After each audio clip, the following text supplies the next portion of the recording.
Hello, everyone, and welcome to another wonderful episode of the Kayfabe Today podcast. We got a big show today because my son is back, Robbie. Hi, Robbie, all the way live from America in the same time zone for the first time ever doing a show. So it's 11:04 for me and it's 11:04 for Robbie. It's weird being in the same time zone. It is. It's very nice to be on the show. It's nice to be back involved with pro wrestling again. Well, we've missed you. We've missed you here on the show. I've just missed the banter. It's been good. Now you have some of that American banter. It's not as solid as this banter. And tell those people to be quiet. Don't they know we're recording? Yeah, I've done it. So, Robbie, what have you been up to in America? How is everything? Are you safe? Are they being nice to you? Are they making sure you're fed? I'm probably overfed, if anything. Oh, no. American food is a killer, you know. Yeah, because it's so cheap. It's really cheap, and there's a lot of it. It's been great so far.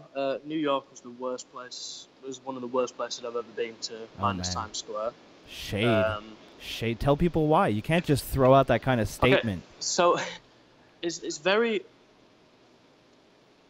even on an evening, like on a Friday night or a Saturday night, it's like everybody has somewhere to be, and they're not really wary of other people.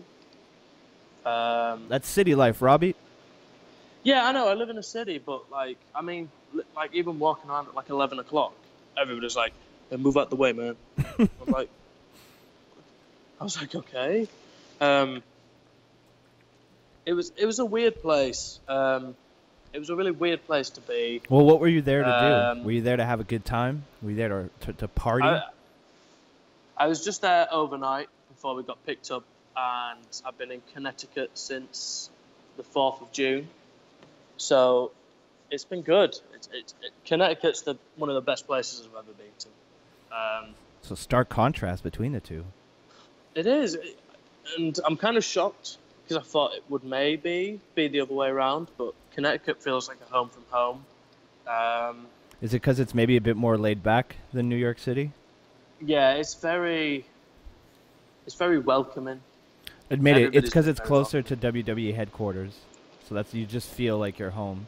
You know, if things ever really went bad, you could go see Papa Vince, have a nice little heart-to-heart. Or Uncle Paul. But yeah, it's weird, like, you know how they always say Mecca is in the east and you pray to the east. Well, if you look closely, you can see like an orb, and it's just above Titan Towers. So we pray to that every morning. And we thank Papa Vince for bringing us his sack of wrestling gifts. Sack of wrestling gifts, and but you haven't been yet. We're still waiting for your mark pick.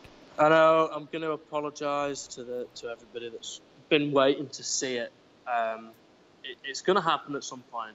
We need you to see you make that's your spiritual journey. We need to see you you left England, you left the UK to be like a little boy, and now you're on your pilgrimage to become a man, and we need to see that unfold live on Twitter. Yeah, it's like I don't even know how to explain it, but that's literally it's like a pilgrimage. Like I'm climbing my own Mount Kilimanjaro to Wrestle Kingdom. Yeah, it's the exact same thing. But it's one day at a time. It's one day at a time. You're building up the anticipation. Yeah, no, I'm genuinely. It will happen. How far is it from you? Like, how hard would it be for you to get there? It's at least an hour's drive, I think. Oh, really? That's the only difficult concept, is that it's not just... If it was around the corner, I'd probably be, like, hanging about outside it all day. But that's the problem. It's not. So I'm just a little bit disappointed, but I don't know. I'm back in the podcast, so... How do you get around? Like, where are you staying? Is it like a camp? It's imagine Camp Green Lake, but a bit more a bit less. Oh, so do you have to do that thing where you eat in like a giant mess hall, like a cafeteria? Yeah. And, like everybody eats together, and you stand in line with your little shitty tray, and they plop crappy food on your tray. Oh no, it's not like that. No. It's a little. Right, you're not in jail. I forgot. Yeah. Whoops. I got camp and jail confused there for a second. My bad. I've never been to camp. But I've been to jail. Yeah, I'm a grizzled veteran of prison. You don't go to jail here. You just get shot.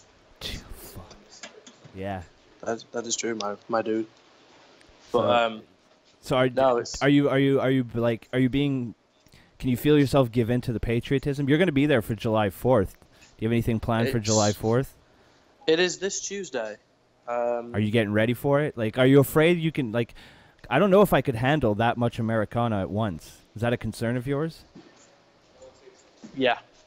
By the way, Robbie has to be careful what he says. He's in the belly of the beast. Yeah. It's like one false move and I'm getting deported. So one false move and my YouTube channel is gonna get taken down. You know when you go to the torrent sites and then that FBI disclaimer pops up, you're gonna go to my channel. That's what's gonna pop up. Well, it's funny. I went to catch up on the wrestling 2 days ago. Yesterday evening. I just went to catch up on it and went on a certain website that produces lots of wrestling. And I was on this woman's computer, who's one of the camp directors, and the whole computer just locked and said there's a virus, and I just got up and ran. Oh shit. But yeah, so we don't talk about that. That never happened. No, it never happened. It was a social concept. Okay, and one more thing before we get into the wrestle talk this week. Yes. Robbie went to Walmart. How was Walmart, Robbie? Do you guys have Walmart in the UK? I mean, I don't know if that's a stupid question or not. No, it's not. We have Asda, which is essentially the same thing. Okay, but it's not like you don't have Walmart branded stores. No. All right, continue. So it was essentially like you've seen Toy Story, haven't you? I have, of course. Okay, so you know when they go to Al's Toy Barn and they're all like, "Oh my god, this place is ridiculous." Yep. And Toy Story 2, it was like that. We got out the van, and I was just walking around, and I was like, "This place is just grossly ridiculous." The fireworks and just everything that you expected to be on sale was there. There's a Donald Trump action figure. No. In an American Star Spangled Banner suit. How much is it? $3. Can I PayPal you the money? I'm dead serious. I need that fucking action figure, and for $3, that's an investment. I will PayPal you the money right now. We'll talk about it off air. Holy shit. there's just like, but everywhere you go, like I was in a porta potty, or whatever they call them here. I can't remember. I think that's what they're called. And on the wall it said, "Don't be a chump, vote Trump," and I just burst out laughing. Jesus Christ. Like, genuinely, it was just funny, like the things you see. Because I mean, we have WalMarts here, but I've been to WalMarts in the United States of America, and it's a whole different beast. It's insane. You could not only could you get lost there, but if you got lost, it wouldn't even really matter because you have everything you need to live. Like, it's the best place in the world to get lost. Well, I've spent about $100 in 2 trips. He's never gonna need anything else in his life. Well, I did buy. I went out and bought some stuff on the interwebs, and you'll be glad to know that I bought a Habs jersey. No. Yeah. Good man. I've never. Oh no, I did. I've seen them play once. Good. I've seen them play once. Man. And I did get a notification today saying, where is it? No, okay, I've lost it. Let me find it. Did you get a number on it, or did you just get it blank? Oh, I don't know. I can. Oh, Carey Price is now the highest paid goalie in the NHL. 8 years, baby. I just read that. We got him for 8 years, so I'm okay. I'm happy. And then that was followed by Maple Leafs signed free agent Patrick Marleau. Nobody gives a shit. Fuck them. But the thing is, like, I'm so like tuned into saying it that as soon as I read it, I was in a room with like 10 other people and just out loud went, "The Maple Leafs," and everyone just turned around and was like, Good. I'm glad. They probably were wondering, why is he talking about a fucking loser hockey team? well, yeah, and No, I'm just kidding. They had no idea what you were talking about. They don't know what hockey is. Well, maybe they do because they're near New York. well, I mean, the issue is that we're in New England Patriots county. Oh, right. And it is horrendous. Like, Aren't they your team? no, I'm Steelers fan. Oh, yeah. Right. The most successful team in the history of the NFL, but the Patriots tied it this year, I think. Uh-oh. And they're really arsey about it, and it's really annoying. Like, everywhere you go, you see Patriot stuff. So it's like it's like you're surrounded by Roman Reigns fans. Well, Shade. it's just like going to, well, I don't know why I'm surprised, because it's literally like going to Toronto and being like, why is there so much Maple Leaf stuff? So Yeah, that's that's how it is. But I hate Patriots. I hate it here. Send me to Pittsburgh. But they also they love the baseball as well. So they'll support the Boston Red Sox, Really? which I don't know anything about. All I know is that the Red Sox have a big rivalry with the Yankees. Or they did. I don't know. I think the Red Sox... Yeah, remember that CM Punk promo?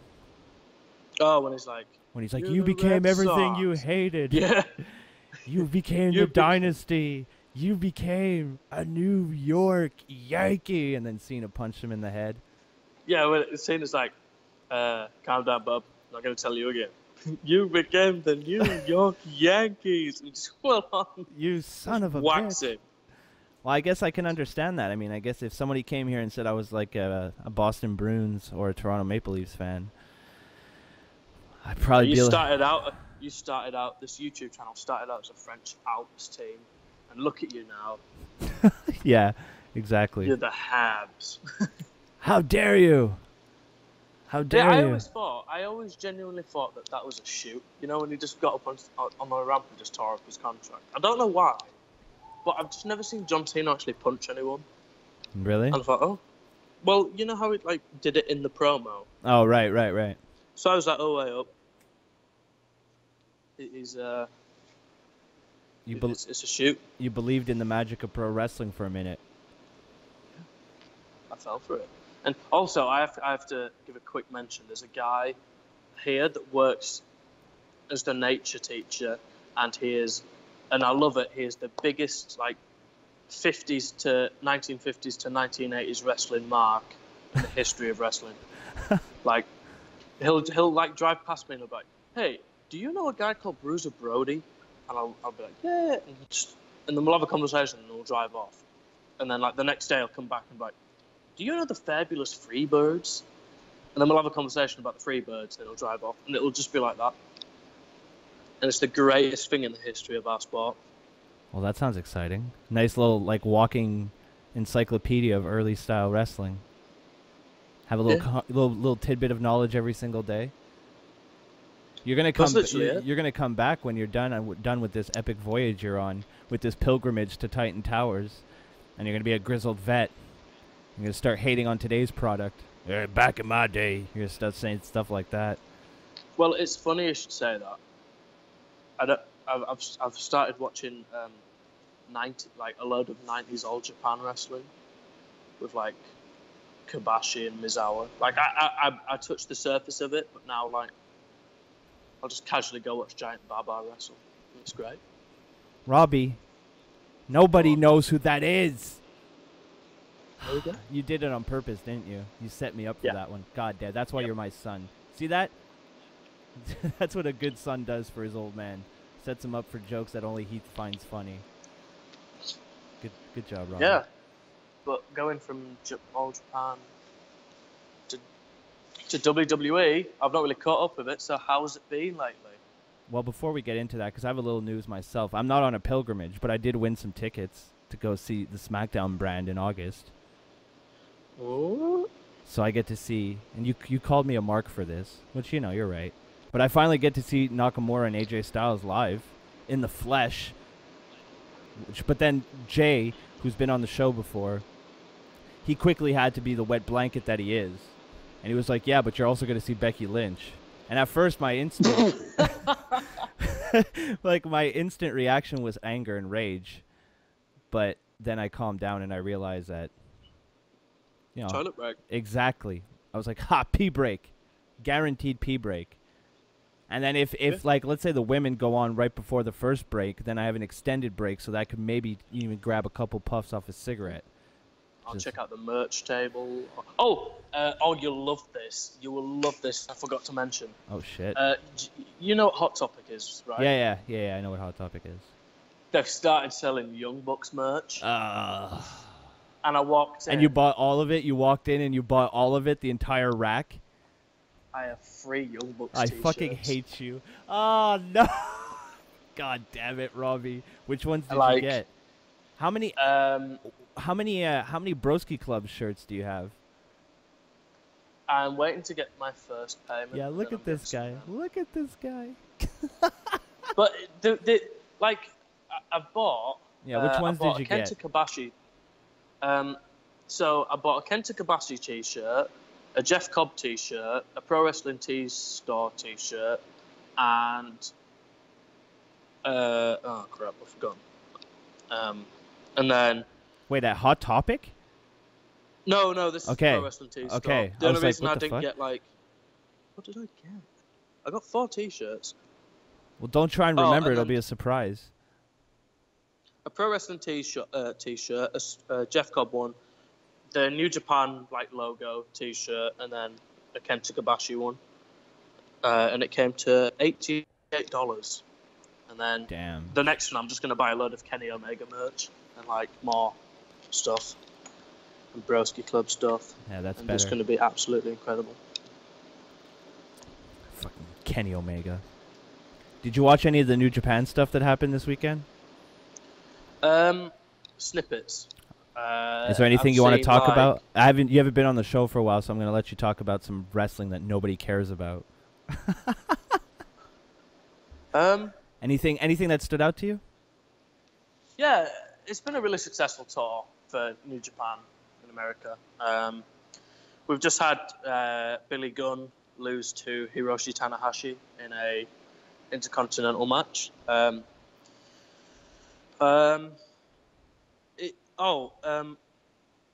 It's Kenny Omega versus Tomohiro Ishii for the IWGP United States Championship, and there was a surprise tonight, and everybody seems to think that Kenny Omega's been kicked out of the Bullet Club.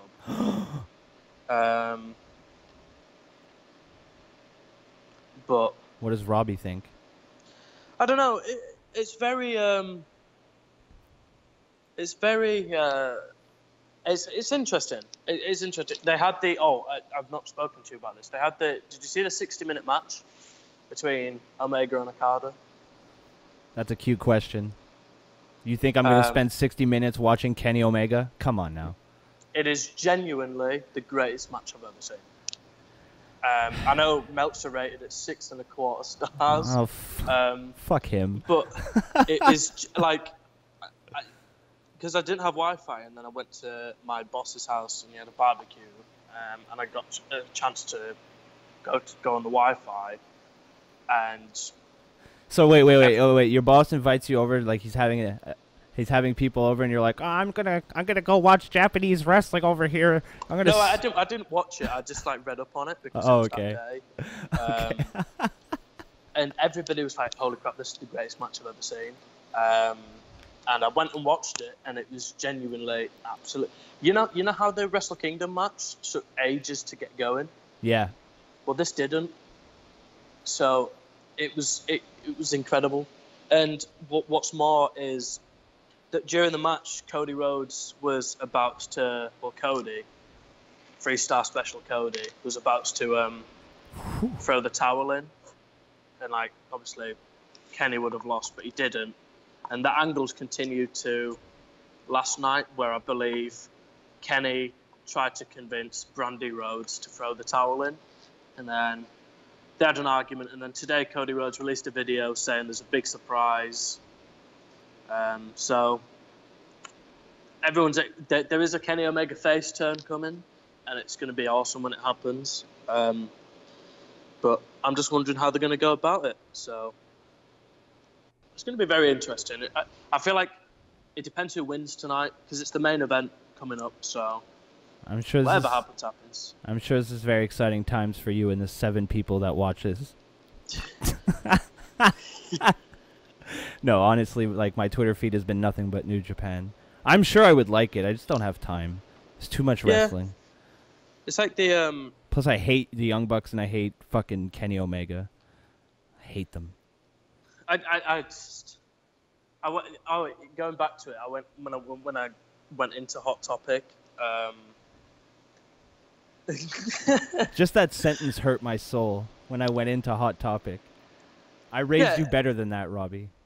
So I went in and I just saw all these Young Bucks t-shirts, and I literally just went, you know, like on what's it called? Bill and Ted, when Keanu Reeves just goes, whoa. Yeah. Whoa. I went like that, and the guy just went, oh, you're a Young Bucks fan? Too sweet me, bro. Ah, yuck. And I just looked at him and went, I mean, I like them. You got exposed, and the guy called you out on it, but he turned out to be a bigger mark than you could ever be. Jesus. Yeah, just sweet me, bro. And I just looked at him and I was like, that would have made my testicles crawl back up into my body. Well, it was like a proper, like, do you know what a stereotypical mark looks like? Like, you know, the picture of they have to buy 2 chairs at the wrestling show. Yeah, he looked like that. Right. And I just thought, this is perfect. Did he have long hair and glasses? No, he looked like, you know the guy from South Park when they're playing, is it World of Warcraft? Oh, and there's that guy at the computer. Yeah, the ultimate he nerd. Just spit an image of that guy. Wow. And he was wearing a, Yo, go back to that Hot Topic and give him my YouTube channel and my Twitter address, and then I want to interview this guy. What's it like? He was wearing a what was it? My first question would be, what's it like knowing you'll never use your penis? he was wearing a you know the DX Suck It jersey, like the hockey jersey. God. And he had a bandana on. I just thought, this is incredible. This is amazing. My God, it's good to know your trip to America has been so fruitful. You're getting you're getting to see everything you normally see on TV, but you're getting it right in your face. Yeah, I'm not looking, because obviously this week's going to be a 4th of July. Oh, WWE. Jesus. Oh, right. Well, John Cena's returning. Is he doing it to beat the big nasty Indian? Oh no. No, he's not. He's probably gonna answer Kevin Owens's. Oh, no, wait, they're having a battle royal for that. That's true. Or some sort of match. I don't remember. Oh, was the Jason Jordan match last week, or was it 2 weeks ago? Chad Gable. Challenge? It was Chad Gable. Oh, it was Gable. Yeah, well, Jason Jordan came out for 3 seconds, so it was good to see American Alpha as a unit for, 3 seconds. Yeah, was that last week or 2 weeks ago? No, it was 2 weeks ago. How was that as a match? From what I can remember... very brief, but if they had more time, it could have been a good match. Because I think it was only like 6 to 7 minutes, maybe 8. So you can't really do too much. I mean, Kevin Owens was dominant, which makes sense because he's the champion. I'd like to see them in a competitive match. It was all right. Yeah. Yeah. But we'll get into Monday Night Raw. But first, here, listen to which one am I going to put first this week? Here, listen to a marking out ad. This is Marking Out. Hello. It's Brandon. And Dave. And we do a weekly pro wrestling podcast called Markin' Out. And you can check us out on iTunes, Stitcher Radio, Google Play, and markinout.com. You guys are awesome. As always. And we're back. It was hard for me to decide which ad to put first, but I'm doing this on the fly. You know, so cut me some slack. Robbie, Monday Night Raw happened, and it was decent. There was one terrible segment, an awful, awful segment, but we'll get to that. But before we get to that, here are your official results. We got the Hardys and Finn Balor defeating Sheamus, Cesaro, and Elias Sampson at 17:30 via pinfall. Then we were supposed to have Goldust versus R-Truth, but it never officially started because Goldust beat the shit out of R-Truth. Then we had The Miz, Curtis Axel, and Bo Dallas defeating Dean Ambrose, Heath Slater, and Rhino at 9 minutes and 50 seconds. Say that again. The Miz, Curtis Axel, and Bo Dallas. Oh, you didn't hear the news? Or the rumor. Defeated Dean Ambrose, Heath Slater, and Rhino at 9 minutes, 50 seconds via pinfall. Apparently, The Miz is going to be with Curtis Axel and Bo Dallas, and Maurice is going to split away from him because The Miz and Maurice are too similar to Mike and Maria Kanellis. That's the rumor. Oh, for God's sake. Yep. Not even on the same brand, Robbie. I don't understand. Me neither. I don't like. I heard the debuted. Nobody gives a shit. Nobody gives a shit, man. It's funny. Didn't they have like? I was reading though that they had a segment planned 2 weeks ago and it just never aired. Or like that could have been. 1 week ago. They had. If they did have a segment, what you were talking about, what actually ended up happening is they came out, they introduced themselves, and Sami Zayn interrupted them because he was on his way to the ring. Yeah, it could have been that. Yeah, they were out for a total of 2.5 minutes, maybe. Maybe I'm being generous with that, but yeah, it was. They haven't done anything since they debuted, and their debut wasn't them doing anything except emasculating Mike Bennett. That's pretty much what they've done so far with this. I hate Mike Bennett. Yeah, so do I. But he's like a Curtis Axel. He looks not Curtis. Sorry, he's got like the hair of the Miz, basically, kind of. Yeah, I don't see WWE have this thing where they have something good, and then they feel inclined to like try top it with someone they've brought in, and nobody cares. Yeah, nobody cares. Then we had. Yeah, sorry. Go ahead. I guess it's like if I don't even know. It's like if they brought in I don't know, fucking Bob Sapp and then just quietly substituted him for Mark Henry and just was like, here we go. This'll work. Yeah. Worked before. But yeah, that's the rumor. That's not been confirmed, but that's the rumor. That they're sticking Curtis Axel and Bo Dallas. I'm sorry. Curtis Axel and Bo Dallas do not compensate for losing Maurice. Just going to put that out there, but whatever. Then we had Seth Rollins defeating Curt Hawkins at 2 minutes and 58 seconds via pinfall. And then a non-title match, champion Neville defeated Lince Dorado at 2 minutes 55 via submission. So, giving a lot of time to those cruiserweights. And then your main event, that's right, your main event was a #1 contenders women's gauntlet match where Sasha Banks won at 29 minutes. Oh, dear.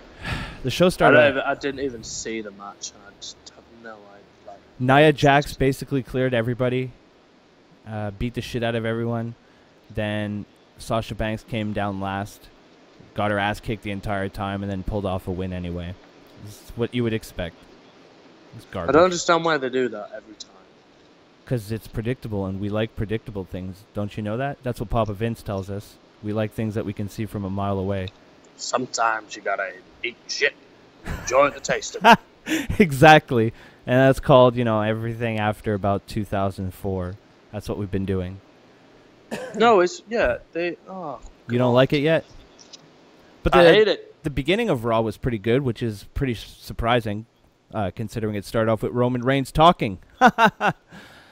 The big dog was a bit upset over Braun not being finished with him last week, and the LA fans want to see Strowman. Reigns says that Joe put him in the clutch and put him in the clutch and put him to sleep, and then called Braun a coward for his attack last week. He then accepts Braun's challenge of an ambulance match and promises to take Braun to hell because this is his yard, Robbie. It's his yard. Now, Braun shows up in an ambulance, which is fucking hilarious because I like to tell myself the little backstory that I've created here is that Braun Strowman goes from city to city in ambulance, in an ambulance, but in every city he ditches the previous city's ambulance and steals a new one from the city that they're in. That's so essentially, Braun Strowman is now in GTA. Yeah, exactly. Nice. That's my little. That's the narrative I've created for myself. One thing I did enjoy, speaking of Strowman, was he got a rather loud pop when he returned. Dude, his return was awesome. The only thing that would have made it better is if he. The only thing that would have made it better is if he kicked the doors off the hinges of the ambulance. He just like fucking destroyed them. Because if you look at it boiled down, he basically just opened them aggressively, then yelled his own name. And that it would have been really funny if What? it'd have hit them open so hard that they'd just like closed in again. He's like, Braun! And then it just closes. He's like, I guess not. And he opens them again. He's like, fuck. Braun, I'm here. He's just like a shockmaster and just falls through the ambulance doors. Yeah, but that would have killed him, though. Like, from that height. Oh, yeah. Fucking taking a header. He didn't even have the Stormtrooper helmet to protect himself. I'm glad that Strowman's back. I did feel like, even though Roman is my boyfriend, I do like having Strowman back. I just don't understand where this is going because I don't really think that anybody can win this. Well, like, if Reigns wins, who cares? If Strowman wins, I guess they kind of booked themselves. They kind of booked themselves into a corner because if Roman wins, then Braun loses a lot of the heat that he has. Yeah, but if Strowman wins, then Roman goes into this a loser, facing the winner of Joe versus Brock, just looking like a complete nerd. They'll probably figure some screwy way to let Strowman win. That's what I'm thinking. Maybe some outside interference, maybe some shenanigans of some sort. But I mean, that being said, this segment was pretty good. Like, the ambulance backs into the arena, and Roman's gonna be like, "I'm gonna investigate. We'll check this out." So he gets real close to the ambulance. He opens up the ambulance, and there's nothing. And then Strowman attacks him from behind, tosses him up onto the stage, and then he's like, "Oh no, we were better down there." And he tossed Reigns. Didn't just launch him straight into the side. Fucking launched him right into the ambulance, and it wasn't so much him hitting the ambulance; it's the way his arm hit that like little side of the stage that was popping out as he was coming down. That looked more painful than hitting the fucking ambulance, to be honest. That looked like it sucked. I've noticed that everything Strowman does, like, he's one of them wrestlers that everything he does, it hurts. Like, it looks like it really, really hurts. Yeah, it does. I mean, that didn't look like it felt fun at all. That had to leave a mark because he fucking launched him. He launched him with everything he had. Well, maybe not everything. It's like, do you remember the time when Strowman, like, he ran out from the back and just shoulder barged Roman, and he ended up flying at least 10 meters and then hit the side? I thought, I do. That would hurt as well. Oh, like when he tossed him down the stage. Or down the ramp, sorry. Yeah, well, he just literally just ran into him. And it was like the slow motion of, like, Reigns turned around to look at the crowd and whack. And then, like, he missed, like, he fell off the stage and then, like, smashed into the barricade. Yep. Oh, yeah. That one. That was fucking brutal. Ugh. Then we had our first match of the evening was the Hardy Boys with Finn Balor versus Sheamus, Cesaro, and Elias Sampson. Boy, I really miss Broken Matt. I just don't care. No, I don't really care anymore. Like the Sheamus Cesaro feud, I was a big fan of it. I thought it would be done with at what was the pay-per-view where they had the cage match, Extreme Rules. Was that it? Yeah, that sounds right. I can't remember. I've not watched a PPV since WrestleMania. It's almost like you went to it's almost like you went to the United States to fucking work or something.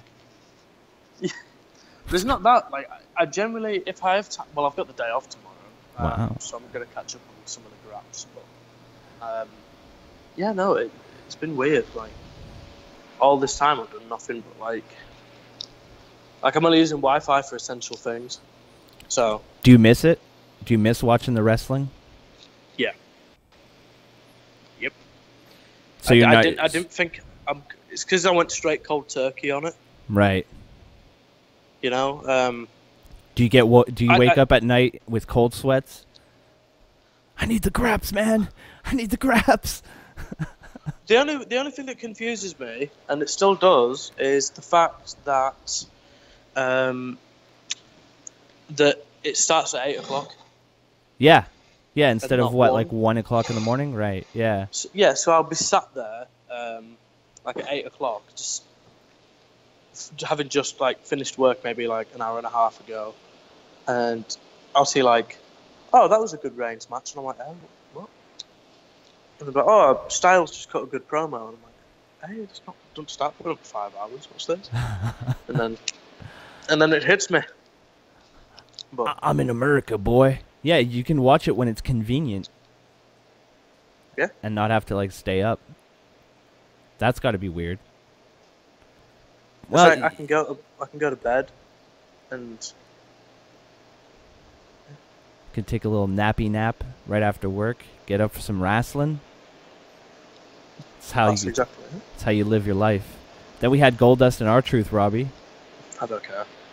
If I could skip this, I would. Well, then we will.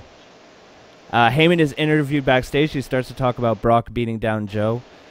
Joe sneaks up behind him and teases choking him out, and then tells Heyman that he will choke out Brock instead.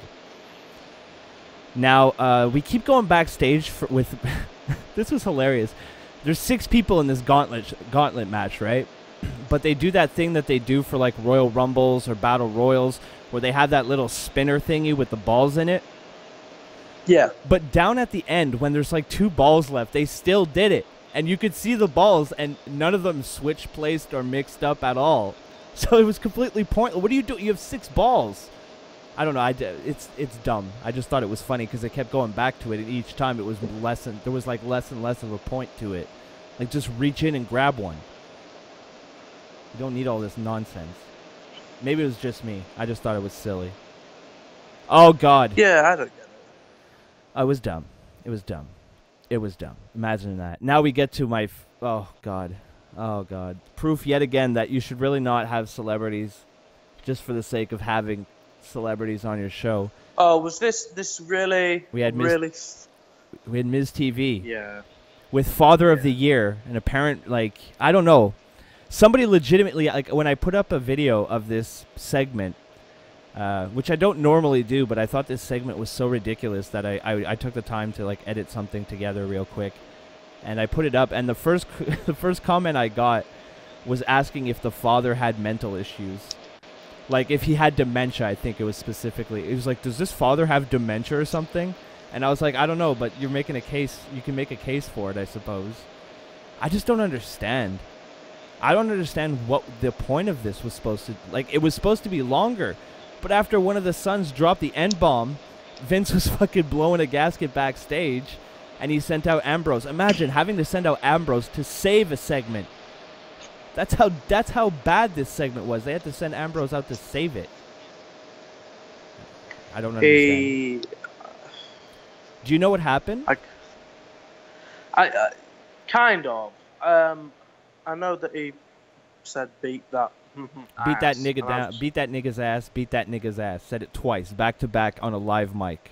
Why? Like, first of all, like the father struck me as someone like Izzy's mom. Someone who's like desperately searching for their 15 minutes and was like, I have a kid that's successful, or I have a kid that's cute. Let me leech off of their success. That's what he struck me as right off the bat, right? And this was confirmed to me when his sons didn't say anything at all. They could have not been there, and there would have been no difference whatsoever. So I was just like, okay, this is about the dad, but it really should be about the son, because his son's a Laker or something. He plays basketball. Okay, I guess that's why he's on Miz TV. or he was like the first round draft pick. I don't know. I don't know why this family was on this, but it was a horrible segment. The old man took off his shirt, and then the Miz took off his shirt, and they were going to fight, and then his son said, beat that nigga's ass. Beat that nigga's ass. He said it twice, and then Dean Ambrose came out, and I blacked out. I woke up 10 minutes later with a nosebleed.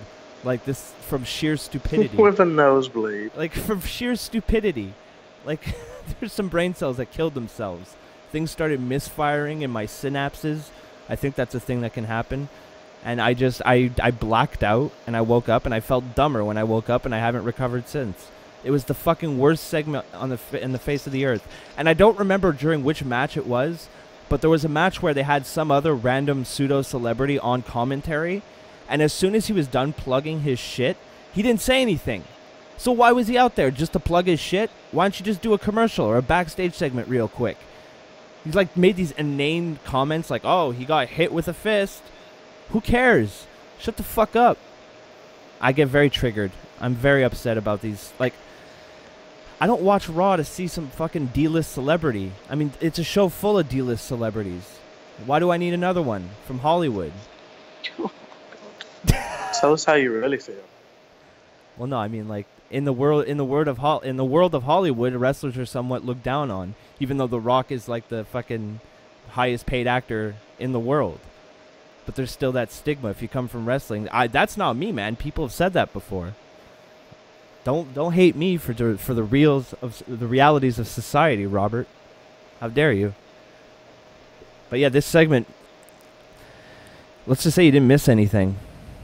It was utterly pointless. It didn't do any, and I feel so bad for the Miz. I wish the Miz was still. Remember when the Miz was on Smackdown and it was awesome? Yeah. Yeah, it's not anymore. And it's funny that is it fallen flat? It's not his fault. They just keep putting him into shit. Like in the past couple of weeks, Dean Ambrose has like dressed up in a bear suit to attack him, and then at one point the Miz was in a tag team match with a guy in a bear suit that he thought was Ambrose, but then it turned out not to be Ambrose. But he kicked the guy in the bear suit out of the ring, and then another guy in a bear suit materialized, and that guy in the suit was Ambrose. So if any of that made sense to you, then yeah, it's been a good storyline. Otherwise, then no, you feel like everybody else. It's been ridiculous. Like it's funny that they moved both Ambrose and the Miz from SmackDown, and now they're having another feud on Raw, and the one on Raw is terrible, and the one on SmackDown was watchable. You know, it's just it sucks. It sucks. They're really wasted. And then they put him in a fucking match like this. Dean Ambrose, Heath Slater, and Rhino versus The Miz, Curtis Axel, and Bo Dallas. So, like, The Miz and Axel and Dallas are going to be like a posse now, apparently. If the rumors are to be believed. Instead of Maurice, he's going to have two fucking jobbers. Fair trade, I guess. But after we got through that, we got to another very, very good segment. Enzo is in the ring, and he wants to talk about what happened last week with Cass. And this was really good. This was, again, a really, really good segment. If you listened last week, I was a big fan of how the turn happened, getting Corey Graves involved and shit like that. I thought that was great. But this week was even better because it just felt like an emotional exchange between two really good friends, and it felt believable. It didn't feel fake. I said the F word. That's right. Said the F word. But it felt real. Like there was real emotion there, and they teased getting back together. And I was like, my fingers were on my keyboard, Robbie. I was ready to let Twitter know I was not happy. And then Cass beat the shit out of Enzo, and I was like, yes, they're sticking to it. I don't remember where I read it, but somebody made me laugh, and they wore like Cass. They wrote like Cass came out in Big Show's 1999 attire, which is we don't have any merch for you yet, which is just like that generic black cutoff T-shirt. So Cass had that. I thought that was pretty funny too. Yeah, because the second he came out, I was like, oh, so they don't have big Cass merch yet, because he just came out in a black tank top. So I thought that was funny, and I like Cass as a heel. I mean, he picked up, like, he gorilla pressed Enzo over his head, like tossed him down the ramp. That looked pretty fucking brutal. It didn't look like it felt great. So there was that. He does like to throw him about. He does. I mean, well, it must be so easy for him. I mean, let's be honest. Enzo's kind of small compared to Kaz.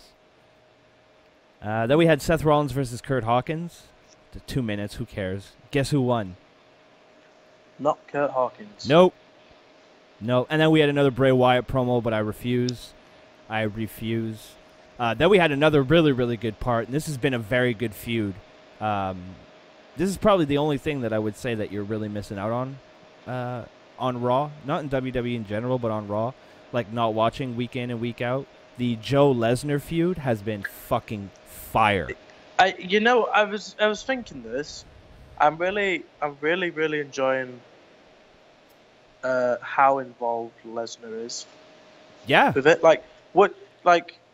he's taken some L's to speak like the kids. And he's getting. I mean, he got choked up. Well, he got put in the I forgot what it's called. Coquita clutch. That's it. He got put in that. Because this feud is pretty much it's been all Joe since the beginning. Yeah. And it's been fucking good. And this was another instance of that where Heyman does his thing of building up Lesnar, does another great job. Calls out Lesnar makes his way out, does his little entrance, but doesn't get further than the top of the ramp because Samoa Joe attacks from behind, kind of gets him in the Coquita clutch, but not all the way. Lesnar tries to fight back by smashing him back first into the LED boards, but Joe doesn't let go. And man, Brock was turning like bright red, like beet red. It looked legit. And finally, Joe locked his leg around Lesnar, kind of got him down, and he never fully got it locked in, but enough to let Lesnar know that he's not messing around. And Lesnar sold this like $1 million. Like you said, Robbie, his level of investment has been really good, and he's making Joe look really, really good. So I know people like to shit on Lesnar and complain and say he's just like on autopilot anymore, but I don't know. He's being all right. He's all right for me in this feud. I've been enjoying him. Yeah, I feel like he similar to Orton. If he's into the feud, yeah, you are gonna get something really, really great. Like the Undertaker stuff around SummerSlam time, that was great. Yep. Reigns at Mania, that was great. And I'm glad that we're getting it again because he's had some real bad stuff in the time between his Hell in a Cell match with Taker and this. But I think yeah, sorry, go ahead. No, just because I'm glad that we've got this Lesnar. Well, I think the main thing that I'm taking away from this is, like, you and I, we've followed Samoa Joe for a long time, so we know how good he is. But I think to the casual fan, Lesnar is legitimizing Samoa Joe big time right now. And I think even if he loses, he's going to come out a way bigger star than he was even a month ago. As for someone who feels like, I felt like they kind of botched. Like, wait, the first week when he just came out and he took out Rollins, thought that was good. I felt like the first couple of weeks was really good when he was that silent assassin. Then he had kind of nothing to do. And then he wasn't at WrestleMania. And then they didn't really do much with him after that. You know, they had that brief kind of tension, like that tease of like them forming something, a new authority with Kevin Owens, but that never really went anywhere. Yeah. So it's nice to see him kind of get a push. Yeah, I wish they did that too. Put him with Pete Dunne. Yeah. No one knows who that is. That's my gimmick infringement. No, I guess I can't say that anymore after they had the match at, was it NXT Chicago? Yeah, and I admitted that I admit on Travis's show. It's like big fan of those lads tonight. It's big fan. I thought that was a great match. One of the matches of the year. When they, when they just started punching each other, like they just got up off the floor and just proper started hitting each other. The crowd just loved it. But no, I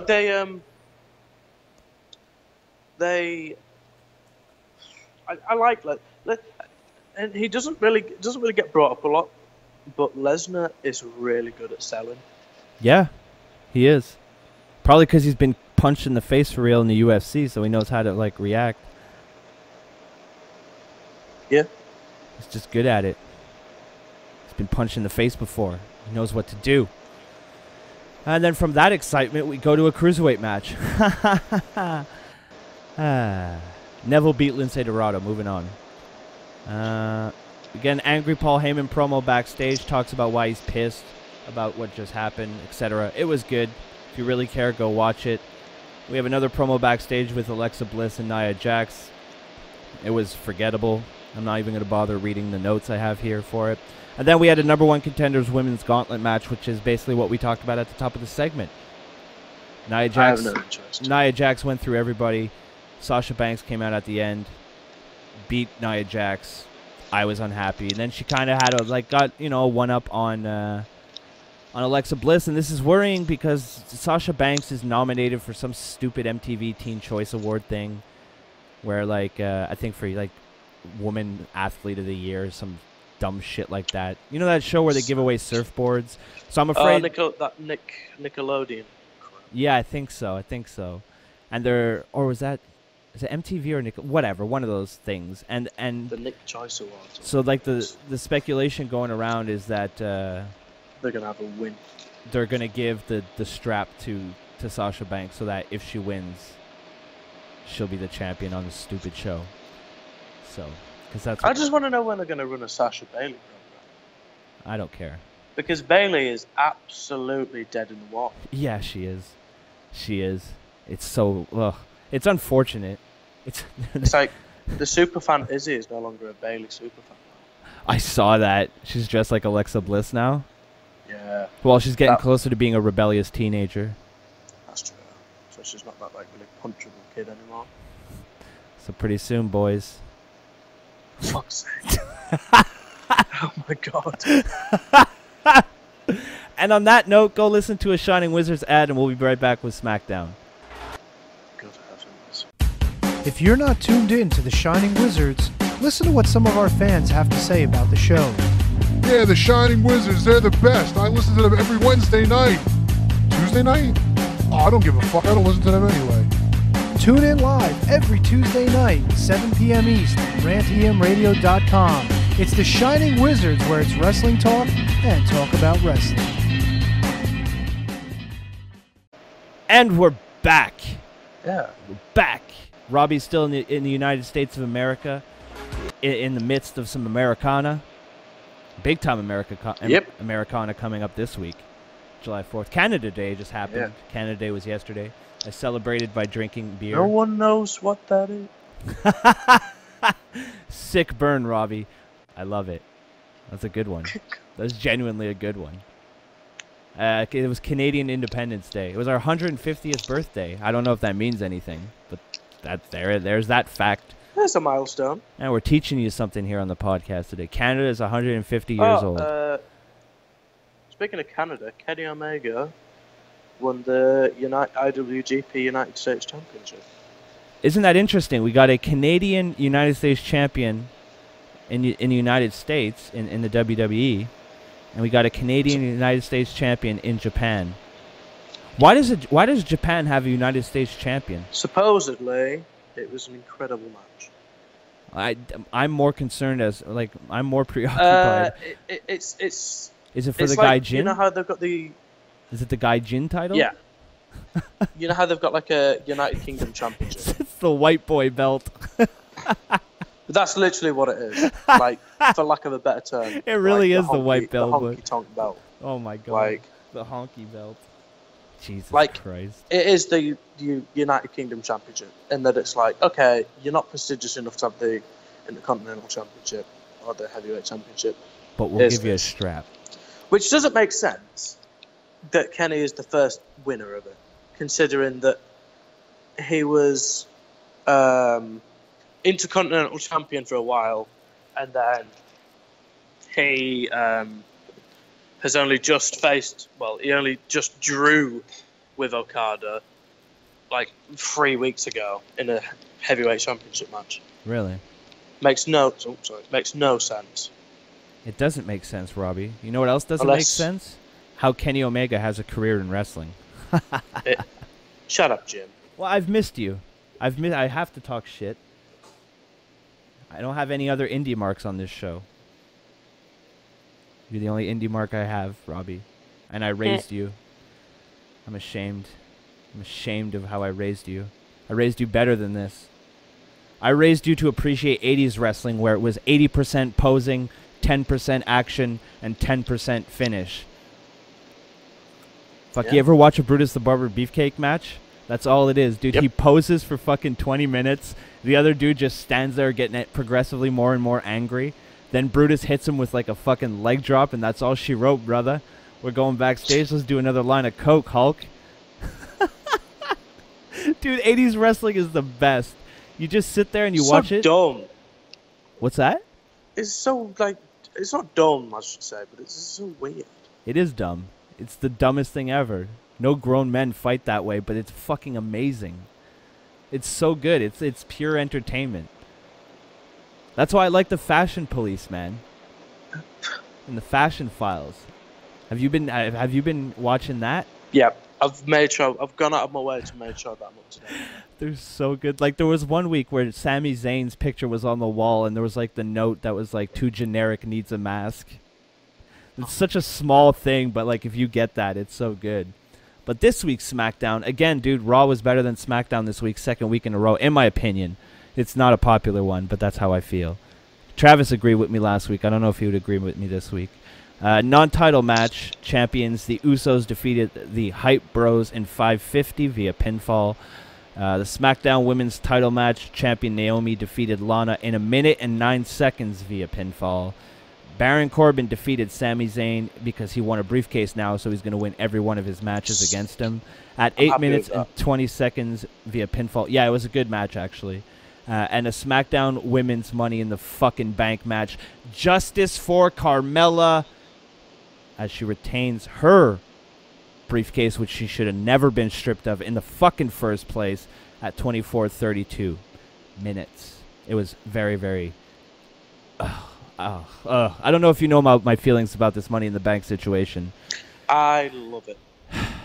Wait, you love my thoughts or the way it went down? The way it went down. So you love my thoughts. I haven't had a chance to speak on it. I've not seen the match. But if you go back... The match was bad. This one was, the one on SmackDown was slightly better, but that's like saying, you know, you won the Special Olympics. You're still retarded.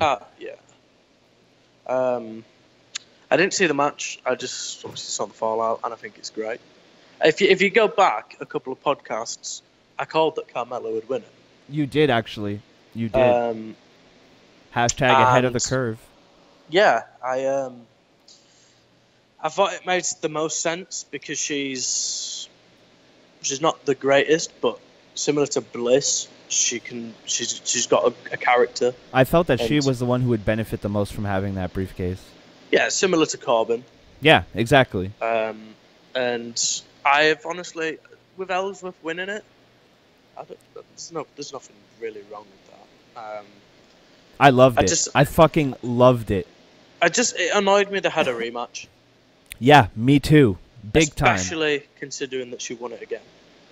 No, that part I like. That's the only thing about this whole situation that I like. Because, well, let's just talk about that right now because that's what everybody wants to talk about. Really, that was the big issue this week. Is the Carmella winning again? Was WWE giving their fucking Twitter audience a big fuck you? Like, no, okay, well, we'll pander to you. We'll give you your rematch, but it's not going to change anything. This is who we're going with. That's the narrative I'm telling myself to enjoy this. Is that WWE pandered, so they were like, okay, fine, we'll give you your rematch. And then at the last second, they were like, no, you know what? Fuck you. We know better. Then they just kept it the same. And Ellsworth still fucked with the match, which is beautiful. I love it. I love it. I loved everything about this. Did he interfere? Yeah. Yeah. He did. He messed around. Like Becky Lynch got her revenge for him chucking her off the ladder. She did the same thing. Like she tipped the ladder as he was going up to carry it, but it led to Carmella using that the distraction as an opening, which eventually led to her winning. So he kind of indirectly did help her win it again, which is beautiful. I fucking loved it when she won, and when I saw Ellsworth. I've never been so happy to see Ellsworth because Daniel Bryan earlier in the night had banned him. He wasn't allowed to be at ringside. And he came back anyway. And Daniel Bryan, I felt, came out looking like a dick. He just came out looking like a vengeful dick. out of this whole situation. Wasn't a big fan with the way Bryan looked in all of this. Because he's like, yeah, it's no DQ, and no DQ means no DQ, but this has never happened before, so fuck it, let's have another one. That's basically the reasoning. That was the reasoning he gave. Of course, I'm paraphrasing. But that's what it boiled down to. Like, no DQ's no DQ. That's the end. That's it. No matter what happens. That's what no DQ is. That's why it's there. Because back in the day, no DQ was usually reserved for fucking blood feuds. Where you had to, the only way these two were going to sell their differences was in a non-traditional match. Yeah. I don't get it. I don't either. But, I mean, like, Carmelo won. And it was, like, the match was better than the first Money in the Bank match. But that's... Yeah. But that's not saying much. It was still boring. It was still not very good. A couple more high spots. Meh. Whatever. I just... The one thing I noticed with the women, and I don't know if...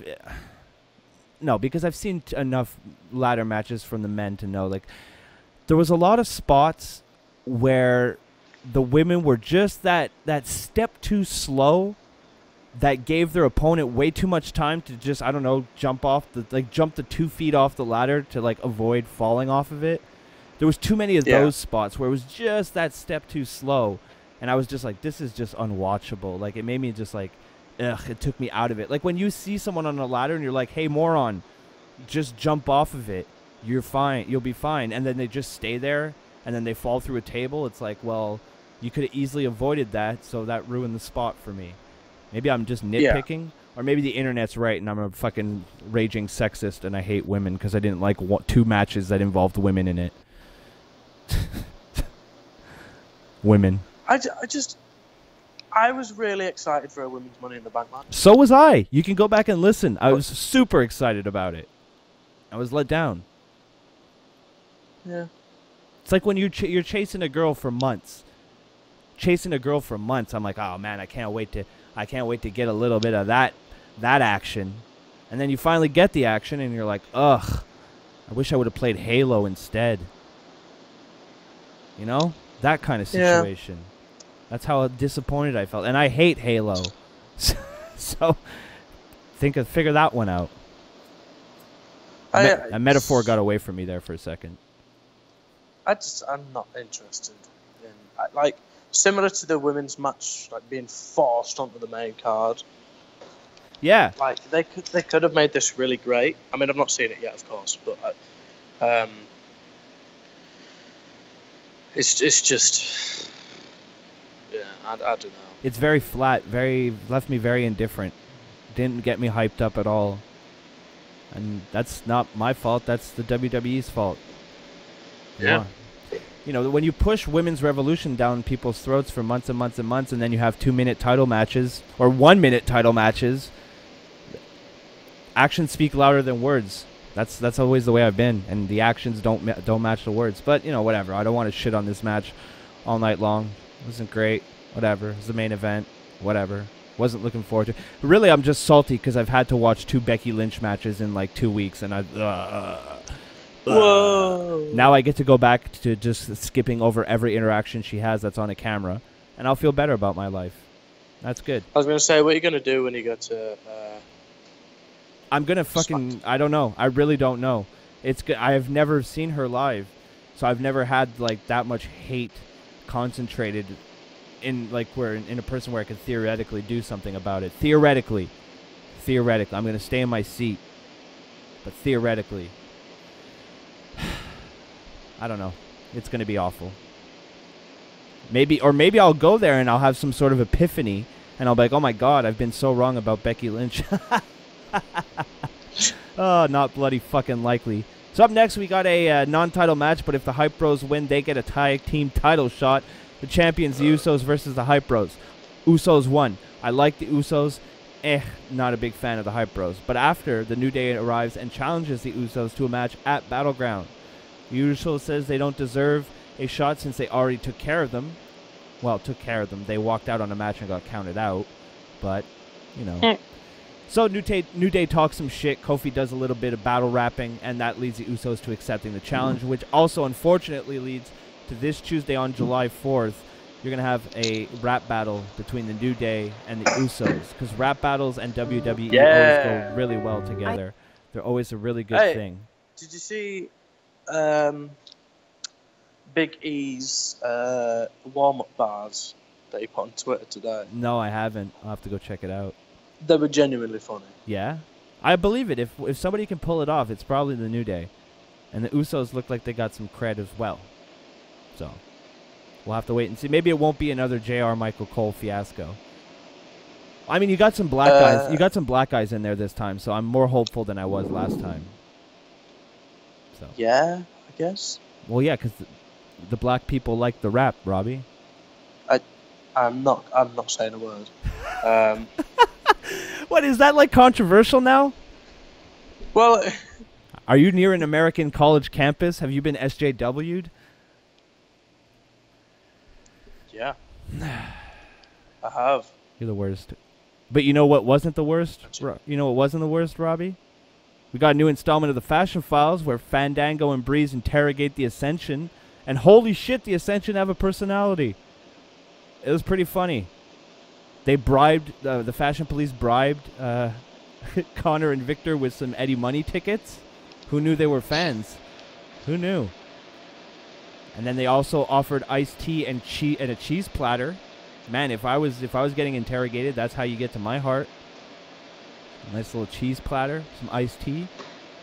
And then Fandango then realizes that they were both playing good cop during the interrogation, and that their office was trashed again, which meant that the Ascension couldn't possibly be the guilty parties.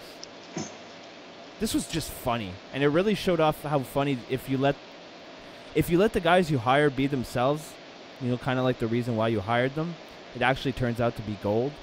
And I couldn't give two shits about the Ascension, but I thought they were gold during this segment, especially when they like looked at each other, then took the tickets off the table. That was pretty good. Cheese platter. I like the Ascension. I do too. I just never liked the way that they came in. I didn't like what they did with them. They were great in NXT, and then they came up and just fell flat. Yeah. But it's because I guess they were booked. They were booked like garbage. Then we had a Smackdown women's title match. I don't know why I slipped into a southern accent there. We had champion Naomi versus Lana in an epic fucking encounter. Lana started off, you know, with a sneak attack during the introduction. Started off with some hot fire. Then the match started and she lost.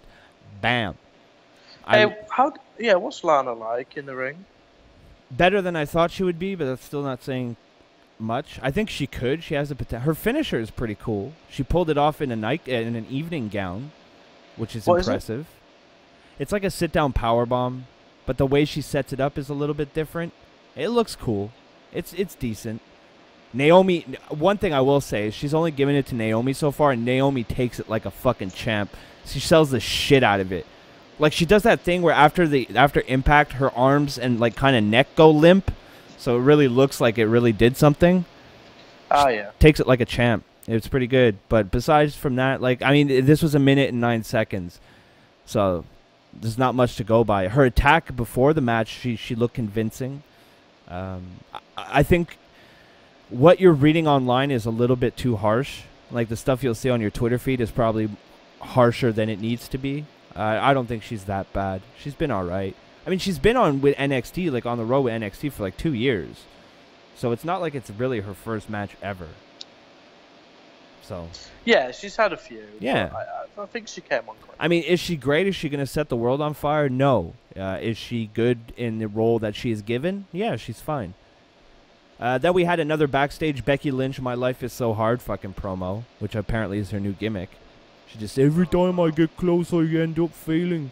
I am from Ireland. Fuck off. Then we had we're confirmed that Aiden English is still alive, but then Randy Orton killed him, which is unfortunate because Aiden English has a nice voice, I guess. He does. Orton hit him with a big RKO. There's something with Jinder Mahal, but eh. Oh yeah, then Jinder Mahal announced that they're gonna have a Punjabi prison match. I think that was this week. That might have been last week. But regardless, they're going to have a Punjabi prison match. And the fact that the Great Khali's not in it, I'm going to give it the benefit of the doubt for now. I'm going to wait and see. Could be good. It could, yeah, I was gonna say that could be pretty fun. Travis and I were joking last week that, you know, like with Hell in the Cell, the Elimination Chamber, how they pussified it. We joked that they're gonna put like tennis balls on the top of the spikes on the top of the Punjabi prison, like make it all look fucking lame and shit. I like how they say it's steel reinforced bamboo. That makes me laugh. I'm not sure how that works. No, me neither. What, they just like cut a bamboo shoot in half, then wrap it around some steel, use some Elmer's glue to stick it back together? Is that how it's done, Robbie? There you go. You're in America. You're near the headquarters. Maybe you got to have some inside information. I've got the hot scoops. Of course you do. Then we had a very good match. Then we had, like I said, Mike and Maria Kanellis. They came back, started to do their stupid gimmick, but then Sami Zayn's music hits, and he made his way to the ring.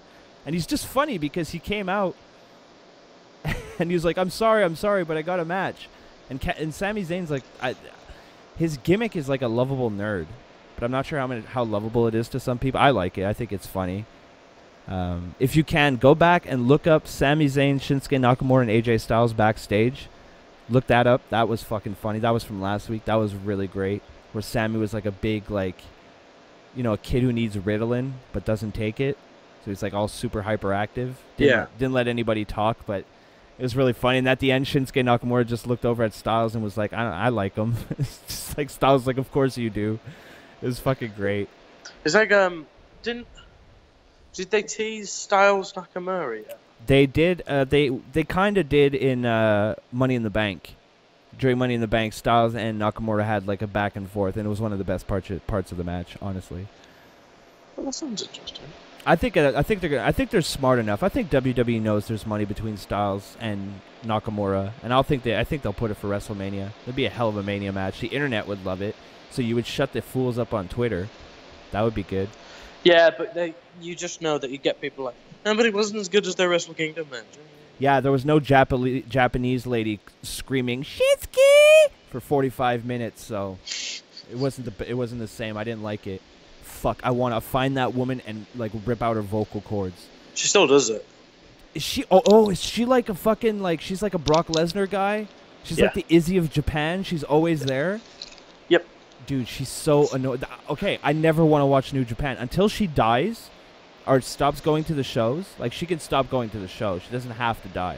But if she stops going to the show, then I'll watch it. I can't stand it. Yeah, but like, what it is like, every wrestler has one woman. It might be the same one that does it. And it's really annoying. See, like it really started, like, I had to put it on mute, which is unfortunate because I love Japanese commentary. I don't understand what they're saying, but it's so enthusiastic. Yeah, if you ever get the choice, I'd always watch it in Japanese. Yeah, which sounds like a huge Mark thing to say, but it's not. I feel like because we don't speak the language, and it's just because of the enthusiasm, I think we get a pass. But yeah, it's like I watch Lucha Libre stuff in Spanish. Oh, okay, so you appreciate the commentary that it's supposed to be heard. Yeah, I don't know what's going on, but like, it, you know. We all have a chip implanted in our head. Wrestling fans all have chips implanted in our heads that just translates everything into Michael Cole. Well, I remember when I watched Triple Mania last year, it was commentated on by Matt Stryker, so that's why I stopped watching it. Right. I don't mind. I don't mind Stryker as much as the rest of the internet. No, I seems don't. to. But for this, he was exceptional. Oh, right. He's good for Lucha Underground. That's one of the things about Lucha Underground that I like. Oh, I forgot to mention. Yeah, Lucha Underground is on Netflix here, so I'm looking forward to sitting down and watching. Well, another thing that you should sit down and watch was this match between Baron Corbin and Sami Zayn. That was just for the transition. You don't necessarily have to do that. But it was a good match. I mean, these guys have gone back and forth enough in recent weeks that they should have some sort of chemistry by now. Yeah. So, it was good. It lasted less than 10 minutes, which, whatever. That was pretty much SmackDown. That was SmackDown for this week. A little bit of a letdown.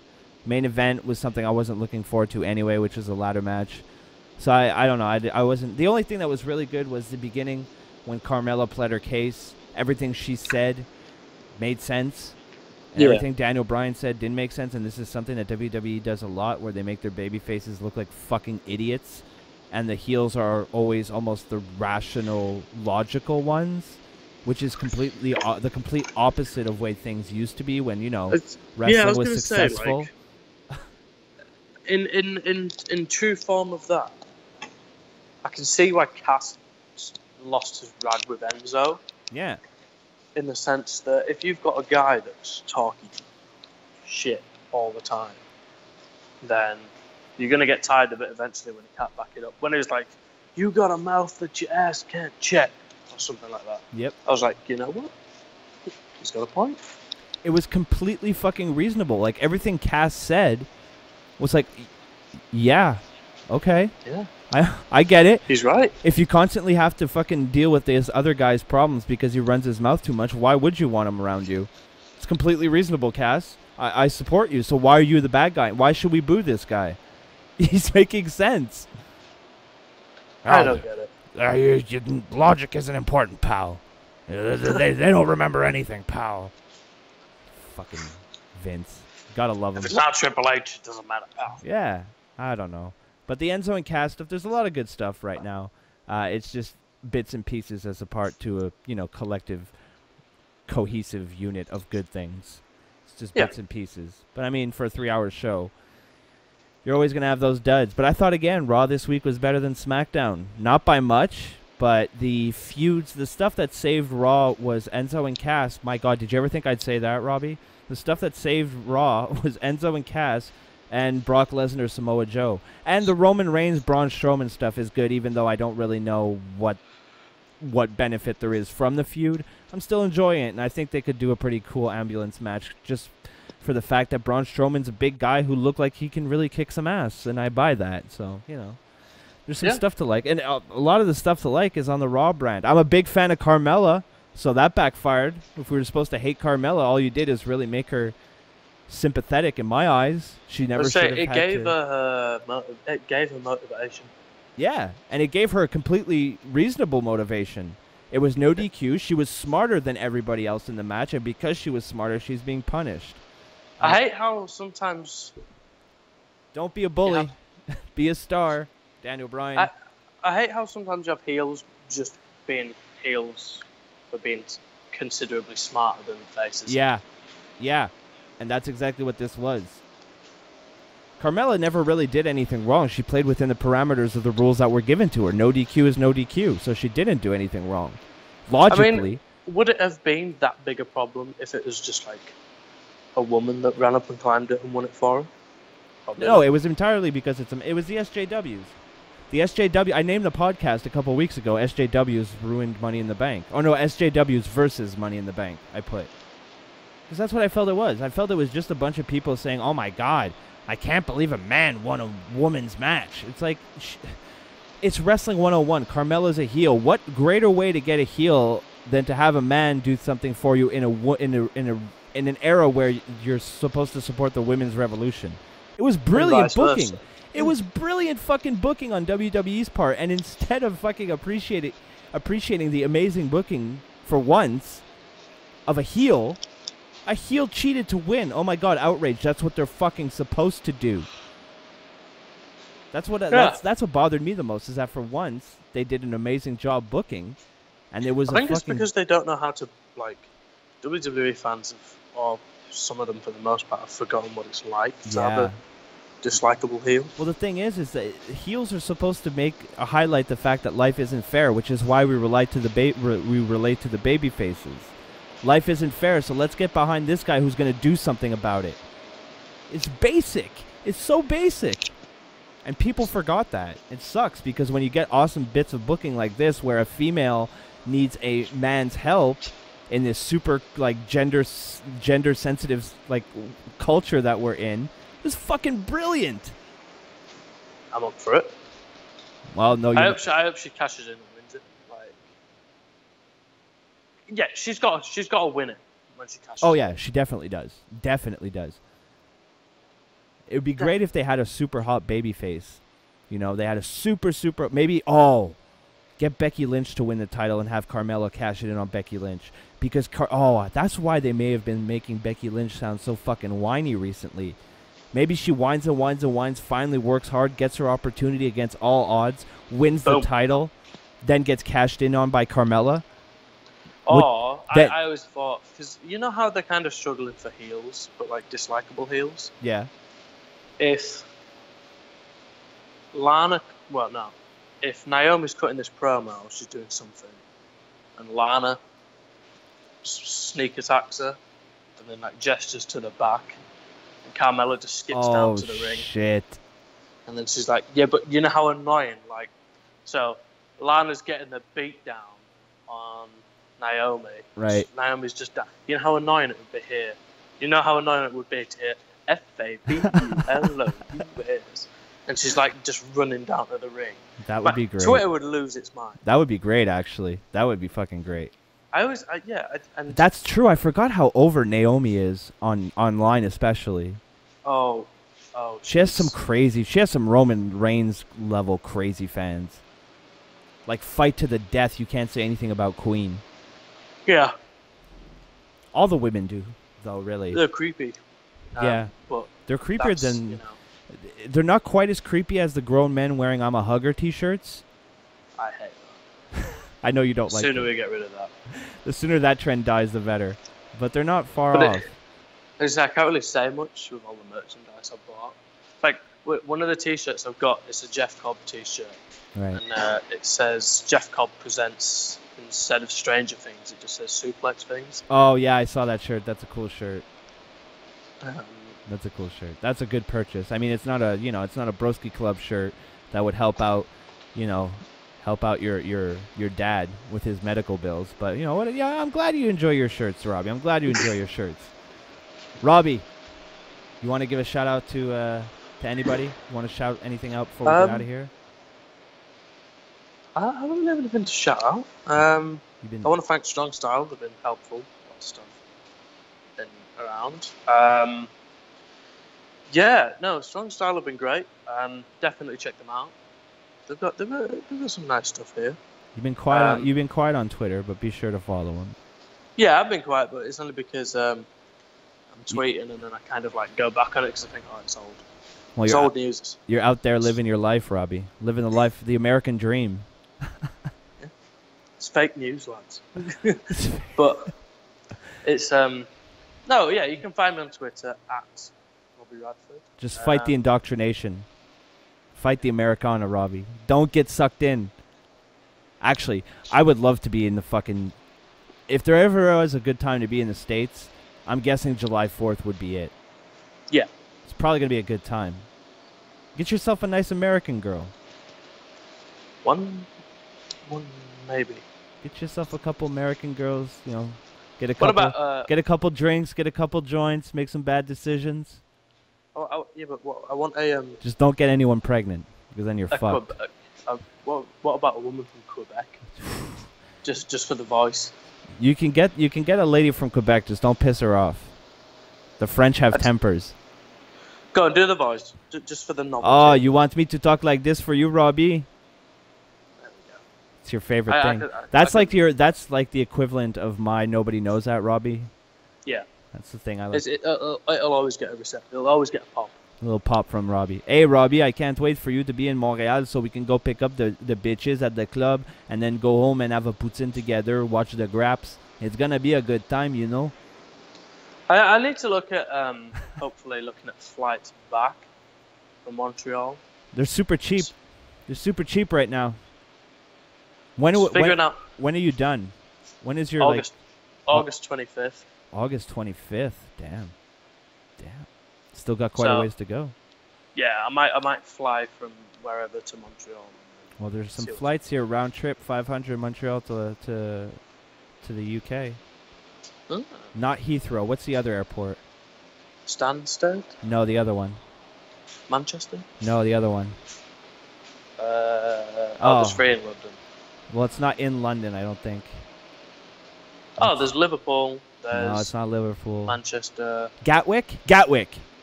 Yeah, that's the one in London. Well, it's not in London. That's it. Montreal, Gatwick. It was like 500 something round trip. That's like there and back. So I'm imagining one way is even cheaper. Get there, get you a nice... No, you know what's going to happen? You're going to come here, you're going to find yourself a nice Quebec girl, and you're never going to leave. And then we can be father and son. We can go on picnics. We can go to, like, car shows, even though I hate cars. But we could go to the car shows. I can bring you to hockey games. Well, you have a jersey now. Yeah, I'll be sure to send a Twitter pic. Oh, my God. It's going to be my pinned tweet for months. My son. My son, my son. Did you buy it for Father's Day? I was very hurt, by the way. I didn't get any card. Didn't get a letter with your progress on how you've been doing on Father's Day. I don't mean to out you here on the air, but shit, public shaming works. Well, it says it says on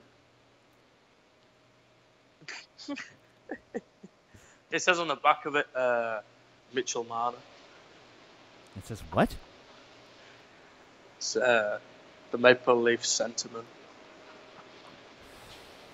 That's really funny. It's really, really funny. Go back, oh, wow. Try wearing that here and see how long you last. Blasphemy, sir. That's blasphemy. You'd be lucky. You'd stand more chances of surviving burning a Bible in a town square than you would burning a Habs jersey. You could burn a Bible and people would be like, "Look at that silly kid burning a Bible." But you burn a Habs jersey, dude. I don't want to be around you when that happens. Damn. Dun, dun, dun, I'd be like, he was always nice on the internet, guys. He was always nice on the internet. It's like a personality catfish.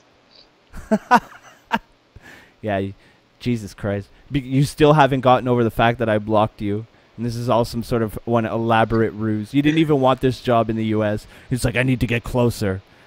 Yeah, it's like the most elaborate heel turn in the history of our sport. Yeah, it'll be urban legend, like Slender Man. Yep. There's gonna be a Slender Man, then the man with no sleeves. That's gonna be the fucking creepypastas. He turns up and burns your sports t-shirts. Or t-shirts you can find in Hot Topic, and you'll walk by and you'll know you made it.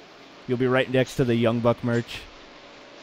Yeah, and it'll all be too sweet. Kill me. I put out a video, finally. I've been talking about it for months, but I finally put out the hero of the internet, Ricky Berwick. The man himself saw the video, so I'm 2 for 2 on the hero of the internet. Each person that I profiled has seen it, so that's good. It's a pretty good video. You should go watch it.